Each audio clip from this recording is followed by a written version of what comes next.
Hi, I'm Donna Sinclair, and I'm running for state representative in the 18th Legislative District. And I'm here today with a good friend of mine, Janet Birgenheier. Janet recently published a book that we'll be talking about in just a few moments. And I'm going to tell you just briefly about something that's in that book.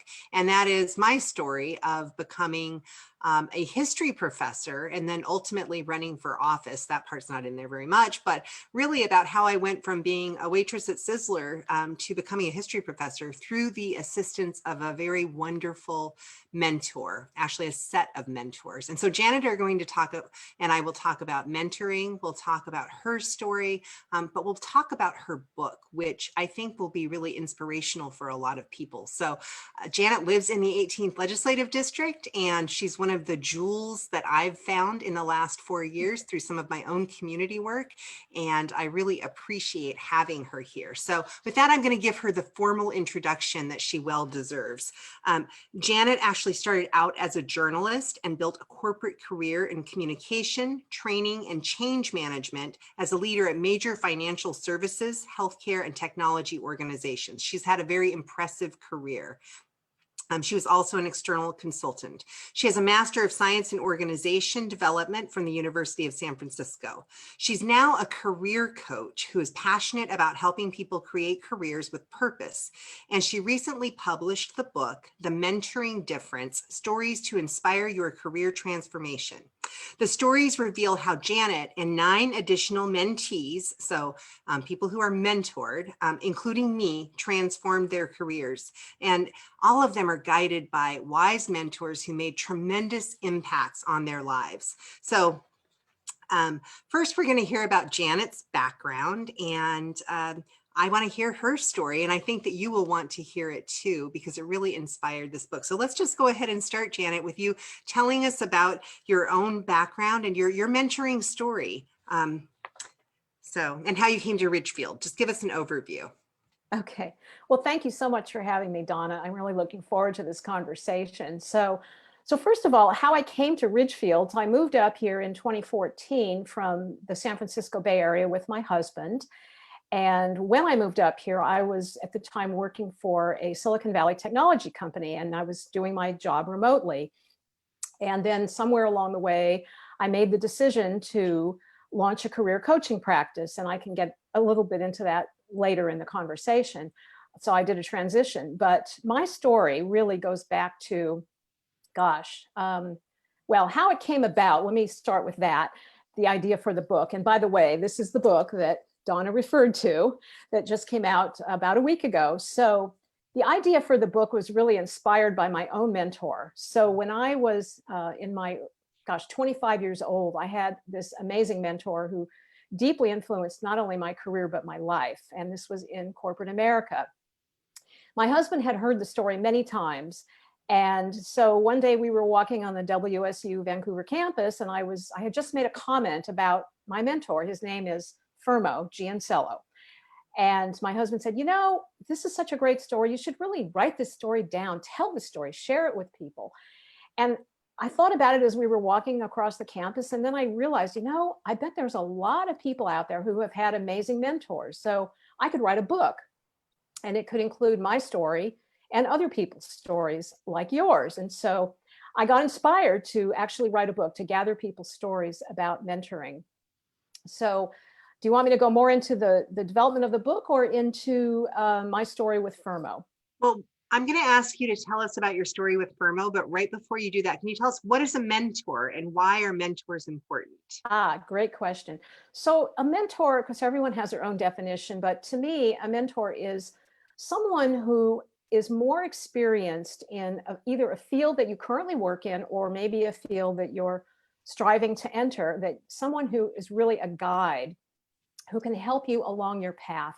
And they do this in a variety of ways. It's through teaching you things, specific skills, but also challenging you to take on learning opportunities and being a role model. To me, that's the essence of mentoring.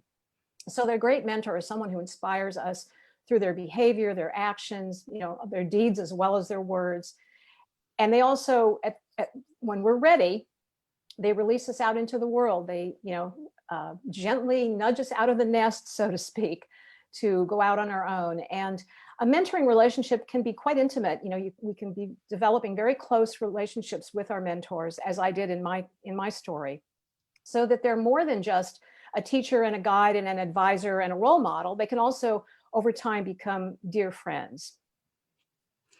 So why don't you start by telling us about Fermo? And one of the things you did is you dedicated your book to Fermo, who made all the difference to me. So tell us about Fermo, how you met him, and how it is that he came to mean so much to you. Sure. So I was very young then. I was 25 years old. I had at that point, after I left the field of journalism, I had one prior job in corporate America, working for Electrolux in Connecticut. And it was time to move on and take on, more challenge and a more interesting position. So I applied for a job at the Industrial Valve and Instrument Division of Dresser Industries. And this was in Stratford, Connecticut. And this was 1973. And so I applied for the job. I'm sorry, 1975. I'm getting my years mixed up. Applied for this job in those days, it was a newspaper ad, and went for the interview and met, Fermo was the gentleman who interviewed me. He was to become my manager. And he was the manager of advertising and sales promotion. And the position I applied for was editorial assistant. And so, it was, I don't remember a lot about the interview, but he hired me within a few days. And it became pretty quickly apparent that this was going to be a lot more than just a boss and subordinate relationship. He was an amazing human being who really took me under his wing and not only taught me some basic skills about business communication, corporate communication, marketing communication, which is really the field that I was expanding into. So I learned just a lot of practical things about how to be really an excellent communicator in the corporate world. But more than that, I, was starting to realize that there was so much more to learn from him. Things like, life experiences and just lessons I could apply. I learned to be more confident in myself and to assert myself in ways that became important later in my career. And so he was really a role model to me. And even beyond that, he deeply cared about me as a human being, as I did about him. I worked for him for 5 years. And by the end of that time, he was really a dear friend, and he remained a friend for 20 years. So 15 years beyond the time I worked with him, we were still friends. But he had such an impact on my life in so many ways in terms of attitudes and beliefs and values and, way beyond professional skill building. And so I'm to this day still deeply grateful to him and find myself even occasionally asking myself, if I'm in a difficult or challenging situation, what would Fermo do in this situation? And I still let that guide me. Well, you say in the book that mentoring includes a heart-to-heart relationship, and that's really what you're describing. So you mentioned values and attitudes. And so do you have any examples of ways that Fermo impacted you in that kind of heart-to-heart relationship that isn't just here's how you organize this piece of corporate America? Yeah, he was, if I had to characterize him in a few words, he was full of integrity and love. He had this deep, abiding love for his fellow, just coworkers, but his family, his friends, and he just, people around him felt that about him. He had an energy about him that he exuded. And so I felt that he deeply cared about me as a human being. So it really was a heart-to-heart relationship. I mean, I will never forget the day that I finally went into his office at the end of 5 years. I came to a situation where my husband and I had moved to another area, and it was going to be no longer practical to continue commuting to this particular job. And so I went in to, tell him that I had taken a new position at a different company that was closer to where we now lived. And I was just, oh my gosh, how am I going to do this? I don't want to break his heart. And he cried, he really cried. But we stayed in touch over the years. And there was an opportunity actually not long into my next position where he could continue to provide me with guidance, which he did. And it helped me in my new job. And even way beyond that, at one point I moved back to California. He was still on the East Coast, but we stayed in touch. And he was planning to come to my wedding. This was my second wedding later in my life. And unfortunately, he died before he was able to attend the wedding. But we were that close that he really was a dear, dear friend. That's wonderful, Janet. Well, I think I mentioned this to you when I read your story. I cried too. Now, Yes. maybe that's because I know you, but I also read another of the stories and it made me cry. So there's a real heartfelt element to the stories that you tell. And I think it's because of what you say in there about the heart to heart relationship that you have with your mentor. And so beyond that, though, beyond that piece of things, how about the empowerment? You mentioned being empowered by Fermo. So what are some of the things? I know some of the things that I saw in the book were public speaking. I love your public speaking story. And I think that's something that could be instructive to a lot of people out there who are afraid of public speaking, to know that we're all afraid of it in the first place, right? Yeah, so that was a huge leap forward in my professional development. So now, mind you, this was the 1970s, and it was a very male-dominated industry that I worked in, and it was unusual actually for a woman to have a professional position. Most of the women in this company were secretaries and administrative assistants, and he was moving me along, and he promoted me, etc. So when I took the job, I was basically a writer and an editor. And one day he came to me and said, we're having this sales conference in Texas, and I want you to come to the conference, and I want you to give a presentation to the sales organization. I don't even remember the topic anymore, but it had something to do with our work as the advertising and sales promotion department. And I was, oh my gosh, the idea, here I was maybe 26 at that point, of getting up in front of 100, mostly men, and giving a presentation. I had never, ever done that in my life. And so I went to work. I put together my presentation and I rehearsed it and rehearsed it. I think what helped me a lot was when I got to the hotel for the conference, I was not on the agenda on the first day. I think I was maybe on the second or third day. So in the meantime, I had plenty of opportunities to mingle with people who were going to be my audience for my talk, mostly men, some women, and to get comfortable and get to realize, hey, these are just human beings like me. And so by the time I got up there on that stage, I had overcome a fair amount of my stage fright, not all of it, and gave my presentation, and it was very well received.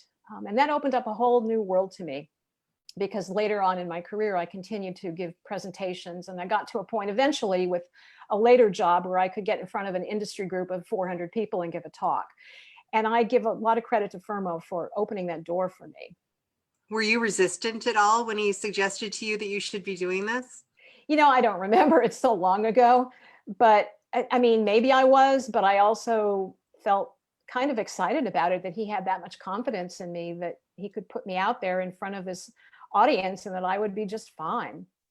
I think that's really interesting too, Janet, because I may have told you when I told you my mentoring story that my mentor once said to me, I put you out there, you do the work. But I was put into places and positions that I would have never expected to go. And so I once had a similar experience where he asked me to go talk to a group of people. And I don't remember, it was some industry that was in town for a conference with 200 people to talk about the history of the Columbia River Basin. And so I remember that he asked me to do this because he couldn't do it. And I spent hours and hours preparing, and I had my note cards, and that was before PowerPoint. So I had a very similar experience of knowing that he had the confidence in me to do this. I would have never had the confidence in myself to do it. But once I did it, I knew I could. And I just wonder if you heard any other stories like that in the book. Oh gosh, I think just about every story in the book had at least one example of that, of people who were, constantly challenged to take on bigger opportunities. I'm thinking of Rebecca Keith's story with her mentor. Rebecca is the leader of a Montessori school in California. And I remember the phrase she used about constantly being thrown into bigger and bigger ponds. And, her mentor saying to her, go put together, in her case, it was also public speaking, go put together this conference, get your act together and go do it. And so I think that is, in fact, that became that emerged as one of the themes across the stories, the idea of a mentor challenging us to grow by taking on stretch opportunities. I think that's really essential in a mentor because that's how we learn. Because the mentor has a better understanding of what you're capable of sometimes than you do. They recognize the innate, and not just innate talents, but the talents that they can help foster and develop within you sometimes in ways that you don't see. And one of the things, I don't remember if I put it in my list of questions, but did you ever mentor anybody in that way? I did. I mean, I had opportunities throughout my corporate career with staff members and colleagues to mentor individuals. And then certainly in my coaching practice now, I do differentiate between coaching and mentoring. And in my coaching role, sometimes there is an opportunity to actually mentor a client. And what I mean by that is if the client is interested in a field that where I have expertise, I will provide mentoring, which is in addition to the coaching, which is more generalized guidance and goal setting and that sort of thing. Oh, so that's interesting. At what point did you realize consciously that Fermo was your mentor, that you had been mentored? Because one of the things that I think is also interesting oftentimes about mentoring relationships is we don't usually, although we can, go into them with the idea of let's have a mentoring mentee relationship. I mean, it happens formally in corporate America, right? Which is one of the ways that your book could actually be useful, I would say. But at what point did you realize that with Fermo?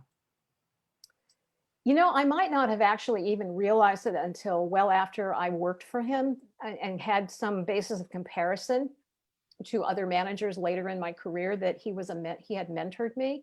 I don't know that I thought about him as a mentor at the time. I don't remember it so many years ago, but I might have left that job thinking, oh, that's what a boss is.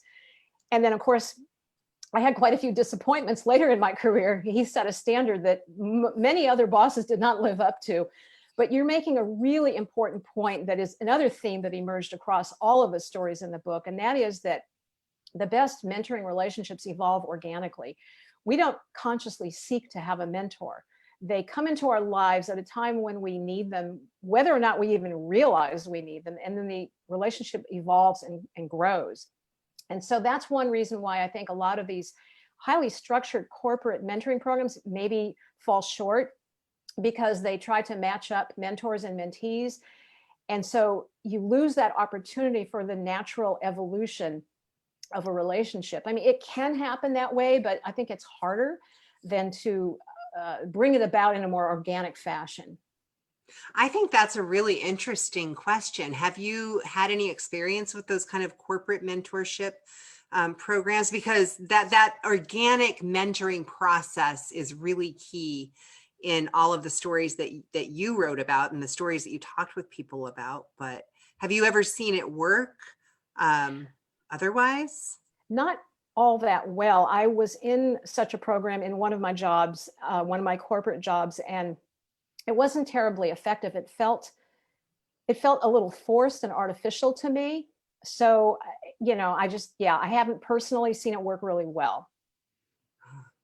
I find that so interesting because having had a mentor and then at some point, and I don't either remember when it was, at some point realizing that this person had mentored me, it made me more conscious of mentoring others, of mentoring my students, and also maybe even the kind of varying degrees of mentorship. Maybe you're in someone's life for a very short period and you help to guide them or not. And you might not even know that you're transmitting those lessons, right, as a mentor. But I think we all have those moments where we've learned something from something that somebody said without them knowing it, especially, I mean, teachers, this happens in teachers, and obviously it happens in corporate America too. Very much so. Yeah. Yeah. Yeah. So the other thing that I was going to ask you about was your experience as being a young woman in corporate America. Is there anything more that you want to say about that? Because things have changed pretty significantly from the time that you entered the corporate world. Yeah, they certainly have. I was thinking about this the other day, that had I entered corporate America now versus back then, I would have had many more opportunities I wouldn't have had to start at a very low level administrative position and work my way up. So women today just have so many more doors open to us. However, that doesn't mean that we've reached the highest levels. There's still that glass ceiling, and a lot of senior positions and certainly CEO level and board positions are still predominantly male. So we have a ways to go, but we've also made a lot of progress. Well, it's interesting too. When I read your story, Janet, I was thinking about, so you know that I wrote a book too, Yes. which I haven't promoted on my Facebook page for my political campaign, but I'll mention here because I think it really does connect to what you're talking about. And it's called Gloria Brown and the Unmarked Trail to Forest Service Leadership. And so I did interviews with more than 40 people about their experiences, women and people of color coming into the U.S. Forest Service, about their experiences and coming in. And one of the things that made a key difference for people who had risen into leadership positions was having a mentor. And so oftentimes, particularly with women in the 1970s, oftentimes that mentor was a man, because those were the people in positions of power at the time. And so men were mentoring women into these leadership positions later on. And I just find that really fascinating that your experience kind of replicates that with Fermo, where he said, I'm going to help this young woman move up. Yeah. Yes. So, and then you followed when you left that company, you went to another company. And I don't know if you want to talk about that, but you also had an experience where you did have a different kind of boss. Yes. Do you want to talk about that or not? Or should, okay. I think it's very illustrative. And again, it's a great example of the impact that Fermo had on me. So I joined Citicorp at that time in Harrison, New York, and I took a position as a marketing officer. So once again, it was marketing communications. I was about a month into the job, and I had a boss who was very different from Fermo. Couldn't have been more different. I had written an article for an internal newsletter, and it was a story about an industry organization that Citicorp had financed. And so I put a lot of work into this article and shared it with my boss to get his feedback. I wasn't prepared for his reaction. I mean, he tore into me and the story like, this is the worst thing I've read. You don't know what you're doing. You can't write. You're going to have to start over. I mean, I was like completely unprepared for that reaction. And you can imagine, especially having worked for Fermo, who had built me up and supported me. And so I didn't know what to do. I was like flabbergasted. And here I was just a month into this job. And so I thought, and it was really abusive behavior. And so I thought about it. And what I did is I reached out to Fermo and I said, oh my gosh, I don't know what to do. I'm like, what I'd like to do is to put this in writing and take it to the head of HR and to my boss's boss. And that was a pretty gutsy thing to do. I mean, here I was a month into the job, right? And so I asked Fermo's opinion, and he said, yeah, I think you do need to document this. This is not acceptable. But he advised me to sleep on it overnight, which I did. And I did write the memo, and I did share it with the two vice presidents. And fortunately, in my case, I had a very good result. They were blown away as I was, and not at all happy with this individual. And they did make changes organizationally. Another colleague and I ended up reporting to a different person. And the person who had been my boss was then demoted effectively to an individual contributor. And from there, my career really took off. I had a series of wonderful managers, wonderful bosses. And I eventually worked my way up to vice president at Citicorp. So again, I think that one of the biggest things I got from Fermo was to know how to assert myself when it's appropriate in the right situation, and to have the confidence that, yeah, I really am good at what I do. Yet we always can learn and be better, but I knew that I was good at what I did. And so I stood up for myself, and I got a great result because of it. So Fermo gave you some self-esteem, it sounds like. He helped me to grow self-esteem. Yes, very much so. Very much so. Well, as you know, one of my questions was what was one of the most important things you learned from him? Is there anything more you wanted to say about him or about what you learned from Fermo? before we talk about book process, which I think is an Sure. exciting topic? Yeah, so I would say it started at the level of just skills, basic marketing communication skills. And from there, it went into knowing how to take on a challenge and meet the challenge and be successful. But on a more personal level, and with regard to values and life perspective, I think the biggest thing I got from Fermo was live a life of integrity and love, because that's what he did. And he really modeled that for me. And also, don't forget along the way to find some joy in living. He was a very joyful, fun loving person. We had a lot of fun in our work together. So it gave me a life perspective that it just really sent me off out into the bigger world with, all the tools that I needed. So, Oh, that's wonderful, Janet, because you were young then too. I mean, that yes. was real. Those are your formative years when you're 25 to 30 years old and kind of entering into the professional world. And so to find someone like that in corporate America, I would hope is more common than not. I would hope so. It's probably less common. But I think it's really wonderful that you found him in this place and that you had that lifelong relationship through his life. You mentioned to me too that you ended up having dinners later on, and that he cooked great, either he or his wife, I don't know, who cooked the great Italian food. Well, he was a lover of Italian food, and he used to take his whole team out to a local Italian restaurant for lunch fairly often. Fermo loved his good food. So have some fun at work, Yes. love what you do, love the people around you. And those are the kinds of life lessons that your mentor gave you, in addition to many others. I think Yes. that's pretty amazing. So let's talk more about writing the book and its lessons. So some of the themes that you came up with were connecting with the mentor, learning from the mentor, independence from the mentor. So I mean, we could talk about that maybe as we talk about some of these other things, how writing the book impacted you, what you learned from it. Just tell me, how did you, Ashley, I'm sorry, I'm not asking questions very well. How'd you come up with those themes in the first place? Well, when I started out, I had no themes in mind. I mean, my process was I wrote my story of Fermo, and I reached out to my network of friends and colleagues, including you, of course. That's how I got your story. And my goal was to get 10 stories. I wanted it to be one chapter per story, plus a couple of opening chapters and then a couple of wrap-up chapters. But I had no particular themes in mind at all. I didn't know what I was going to learn. I knew my own experience of Fermo. So what was exciting was, as I began to interview people and to transcribe the notes, I started to see some themes emerge. And so by the time I got to story number 10, I saw some patterns emerging, and that's how I came up with those steps in the mentoring process and the themes that fall under each step. So I think there is really some universal human experience here involved with mentoring, but I didn't set out to demonstrate that or to prove it. It emerged again organically as I wrote the book.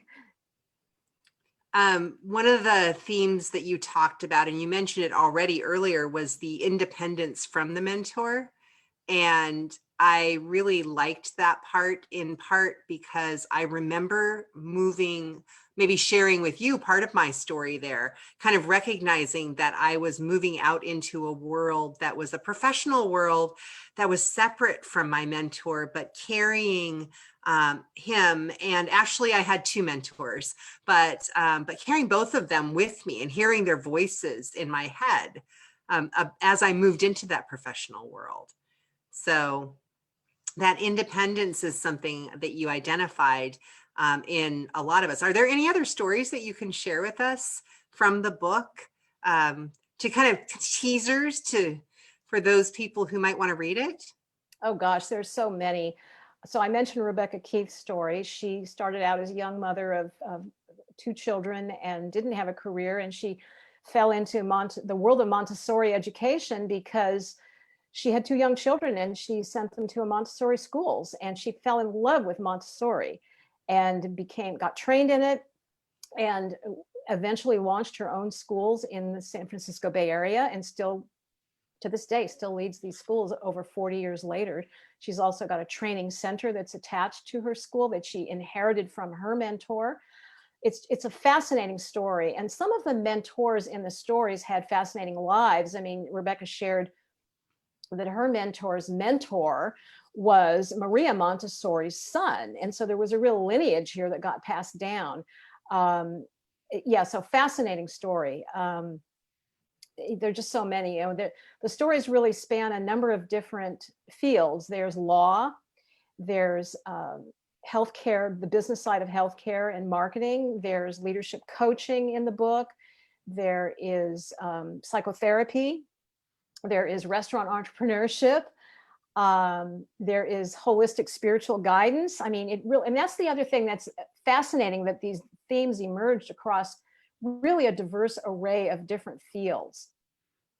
In the spiritual guidance story, this is a gentleman, his name is Russell Delman, who has an international school of awareness, he calls it. And what he learned when he was very young was the Feldenkrais method of body work, which is all about becoming more aware of how our bodies move and how that affects how we feel physically and emotionally and even spiritually.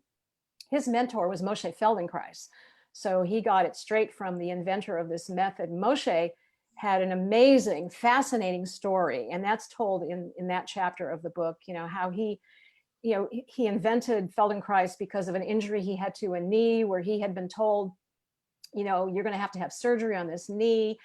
And he didn't go for that. He wasn't having that. And so he figured out how to heal himself and invented this method of literally using body awareness of how we move to heal the body. And so Russell, the mentee in the story, took in these lessons, and he put his own imprint on them, and now has this international school where he teaches it's a combination really of Feldenkrais and other methods that he uses to raise our awareness of how we interact with people and with the world. But it's just another fascinating story.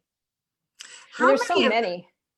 Yeah, you mentioned restaurant entrepreneurship, and I know that you interviewed the person who owns the restaurant Petra's, which is a favorite Yes. of mine, and actually one of my former students who may or may not be watching this. I listened to his podcast, but I know that it's a favorite place of his, and I just love their food. And so I know you recorded his story too, right? Yes, yes. Isa Abudakar is the owner of Petra House in Vancouver.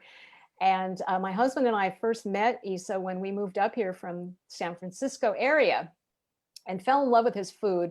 And over the years, you know, he became a friend. And so at that point, I had 9 stories completed for the book, and I was looking for story number 10. And we were at his restaurant one day, and I mentioned the book, and he said, "Oh, I had wonderful mentors." Well, Isa, I was not prepared for Isa's story. So over lunch at his restaurant one day, he told me his story, which was amazing, how he started out growing up in a refugee camp. His family and he had to flee from Jordan, and had to flee to Jordan, I'm sorry, and grew up in a refugee camp. And so how he got from that to moving to America, moving to the Portland area, he was mentored by his father, his mother, and his brother. After he moved to America, it was primarily his brother who mentored him in the world of business. And Isa had only gotten partway through his education. He completed his college degree in the Portland area and launched a series of businesses. And ultimately, Petra House became really his I want to say his shining star, because it's just this wonderful community oriented, beautiful restaurant with amazing food. And Isa is a man who is full of heart and gives back to the community, not only through his amazing food, but just who he is as a person. And he really got that from having been mentored by, in this case, his family members. And that's another point I would like to make, that a mentor can actually be a family member. It doesn't have to be someone outside in the world of business or education. Yeah, so it can be a family member. Another story is of a father-son in a law firm. So there was an example there of another son being mentored by his dad. Another amazing story. Well, I think it's interesting too, because it makes me think about, again, that conscious role that an individual can take in mentoring someone else. You always think of the aunt or uncle who doesn't have children and then mentors their siblings' children, right? And really that's what that is in many ways. And people tend to do that consciously, but the idea that we all can take a role in mentoring others, I think is, it's just kind of an interesting thing to think about. It's not something that you would want to force on others because it has to happen organically. But it is something that we can be aware of. Absolutely.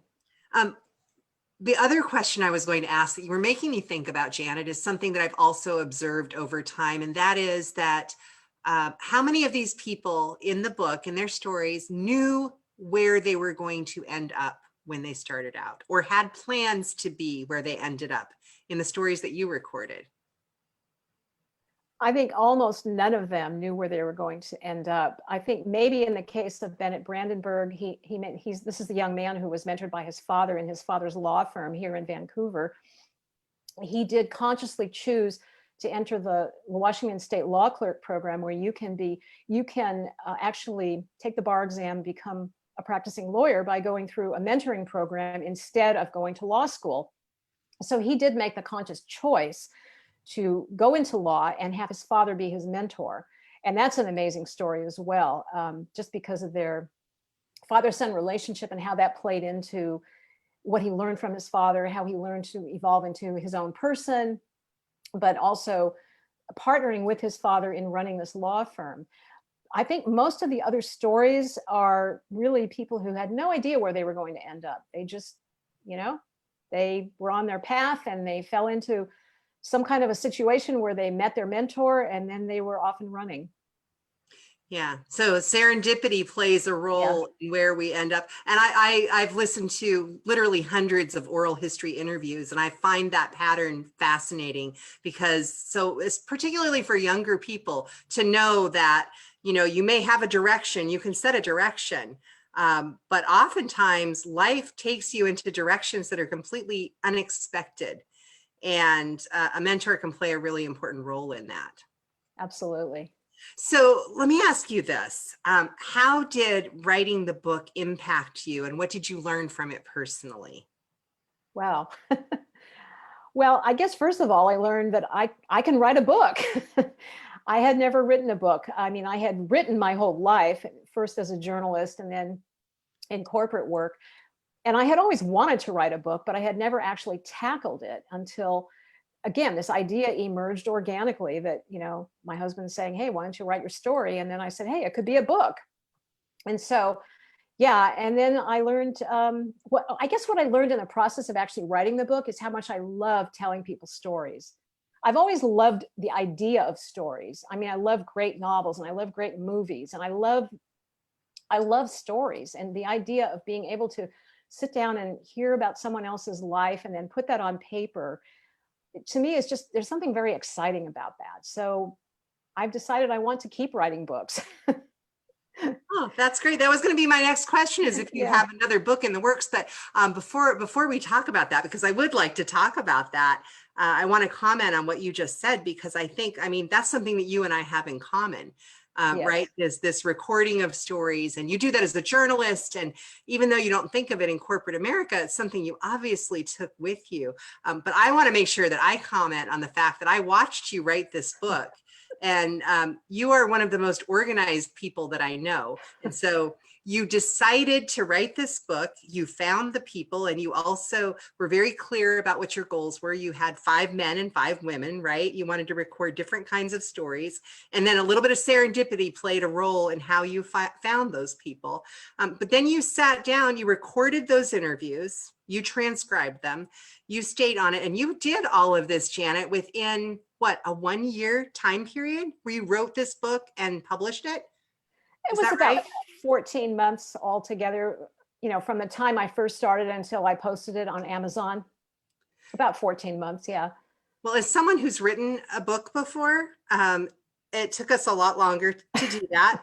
I'm really impressed. I was really impressed by watching how you approached it, how clear minded you were about it, and how you went about it, but also by your interviewing skills in listening to the stories and translating those stories from the words that are within a person's mind and heart onto paper so that I could feel it when I read your story, but also I could feel it when I read Rebecca's story and when I read my own story. And I thank you for that.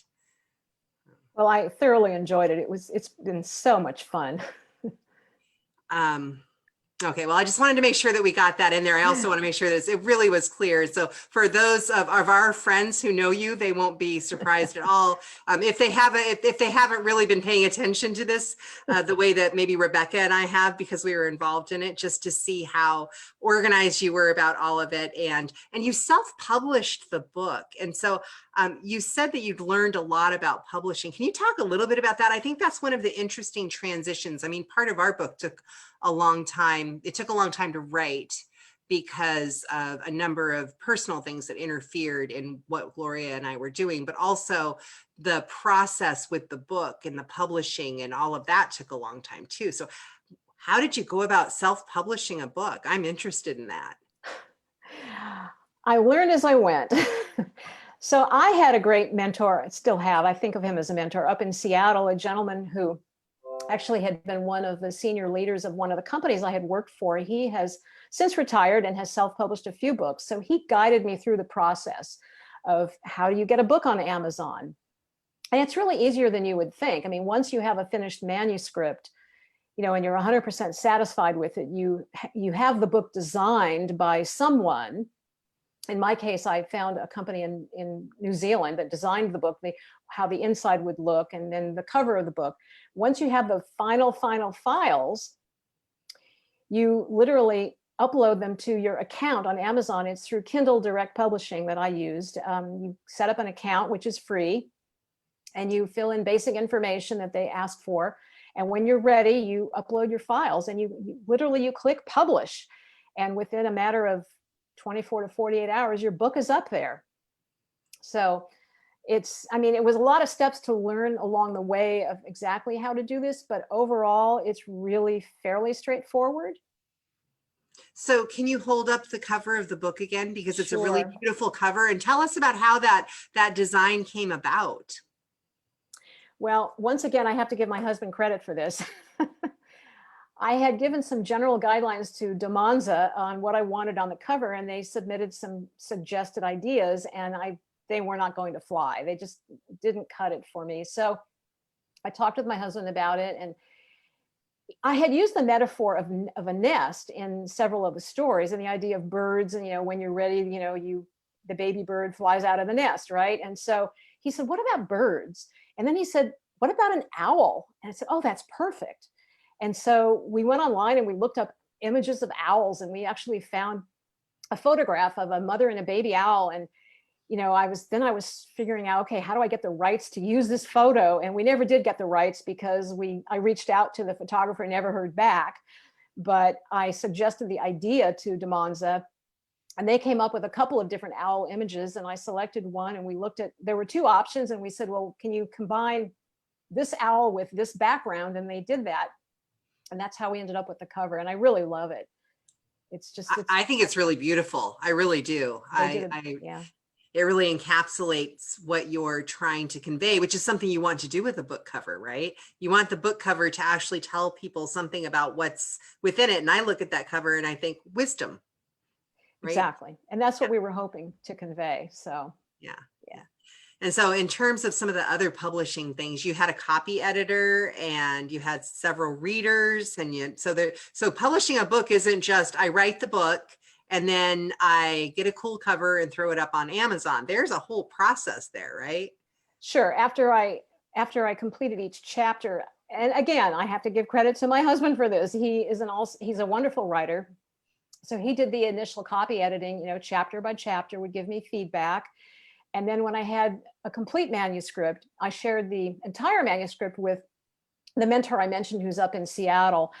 And, he has published several books, and he gave me amazing feedback. So I had wonderful input to finalize the manuscript. Well, also, I will say that before I even shared each chapter with my husband, I would run it by the person I had interviewed. In your case, of course, you had to feel comfortable with the way I told your story. And so that was really the first step, is getting the input back from the people I had interviewed. Which is something that I advocate for as an oral historian too, when it comes to transcripts or any sort of writing. It's a member check, right? You give it back, a research return, we call it, making sure that the person whose story you're using essentially, or translating for them, is comfortable with that translation. So thank you for that. I appreciated the clear ethical guidelines that you were using, even if you weren't getting them from somewhere else, they were coming from you. Well, they're journalistic guidelines, right, that are maybe a little different than journalism is a whole other topic we don't even have time for probably right now. But I appreciate that. So I was going to ask, do you have any questions for me? I'm running for the legislature, right, and I asked if you had any questions for me, or if there's anything that you would want from me in the legislature. Do you have questions for me, or? Yeah, one thing that I'm curious about is, knowing your story so well with these amazing mentors you had, what have you taken away from what you have learned from Bill and Jackie that may be informing how you're running your campaign? Oh, that's an interesting question. I think I'll come back to what I said earlier about that moment when Bill mentioned to me that he would throw me out there and I would, I guess, maybe fly, right? If you go back to your bird analogy, he would kind of throw me out of the nest on a regular basis, giving me opportunities to do things that I hadn't conceived of, or might have thought internally, oh my gosh, I'm so scared, I don't know how to do this. And he knew I would figure it out. So I think maybe what I took from them was, if I don't know how to do this, I can figure it out and I will do the work. I had that confidence built in me by people who saw that I did the work. And for people who are really, really hard workers, I think oftentimes we feel like it's never enough, no matter how much we do. I learned from them that I would put in the best effort, and that it usually turns out okay. I can succeed if I just put in the work, do what it takes, and and things usually turn out okay. And so I think when it comes to the campaign, I've never done anything like this before. I did run a very small school board campaign, and that was it was really fun. I didn't have a primary. I'm glad I didn't really have a primary this time either, so that was kind of nice. But to have that experience of, raising a little bit of money, getting some signs, that was really helpful to me to have done that. But this is a completely different ball game. This is stepping up into a place where I'm not just publicly speaking, but I'm speaking in a way in which I want people to support me. I have to ask people for things like money, which I didn't want to do. There's a lot of people who've mentored me politically. So I learned to step out and do things I wasn't comfortable with, but I also learned to ask other people for help. So, and to recognize when there are mentors around me. So I think of people like Joyce Lindsay in Washougal, and Nan Henriksen, who is the former mayor of Camas, who's given me advice.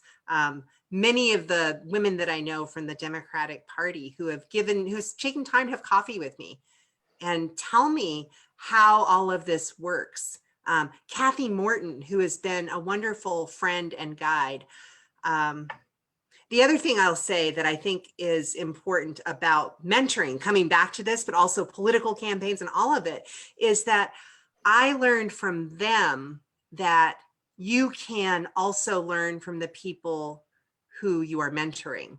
And so I think of my students that way. I learn from them all the time.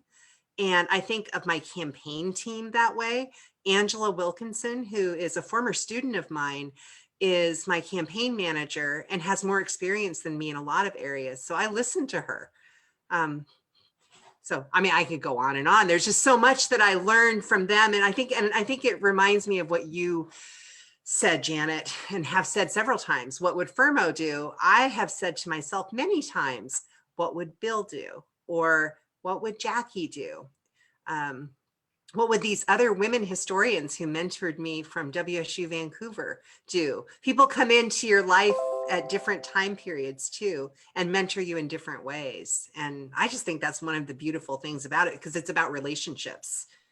That's what mentoring is about, right? It's totally about relationships. And what you were just saying about learning from the people that you mentor is also a theme that came out in the book, that sometimes the roles get reversed and the mentees teach the mentors. Yeah, that's the exciting part of it. Yeah. So. Well, one of my questions that I had written out was, what does it take to be a mentee? And I think that's part of it, maybe, is being open to the evolving relationship. But what do you have to say about that? Well, a couple of themes emerged from that that aspect of the stories too. One is, to be a really effective mentee is it's really on the mentee to drive the process. The mentor is not going to do the work. They're not going to structure well, they may structure assignments for you, but the mentee really needs to reach out and, ask for the meetings and come prepared and ask the right questions. Mentee needs to also be really open to listening and taking in advice. I mean, there's a lot of things that make for being a successful mentee, but looking for what kind of qualities do I want in a mentor that I want to emulate, just kind of going on down the list. And I think one of the most important ones is giving back something in exchange for being mentored. How can the mentee give to the mentor as well? So that it really is a two-way relationship. Right. And recognizing that. I would think too, just being open to taking direction would be a really important skill, I think, for anybody who's entering the professional world, the political world, right? That you have to recognize you don't know everything. Absolutely. That was a point that came out quite dramatically, particularly in the Bennett Brandenburg story, being really open to listening. And I love the way he put it, listening does not mean waiting to talk. It means listening, really listening to your mentor, in his case, his dad. So yeah. Well, that's got to be even harder than your typical listening, right? Because it's harder to listen to our parents and recognize them as these distinct individuals who are separate from us, who have something to teach us that isn't that is not what we learned as little children, where we're breaking away. So that I'm looking forward to reading that chapter, because I'm sure there's some interesting tensions there. It's very interesting. It's a very psychological chapter. Well, actually, Bennett studied psychology in school before he decided to go into law. And so he really beautifully demonstrates the dance that he walked with his father, how they had to sort out their roles in learning from his dad, taking what it was that he needed to learn, but also evolving into, as he put it, becoming a person in his own right, figuring out how to be a person.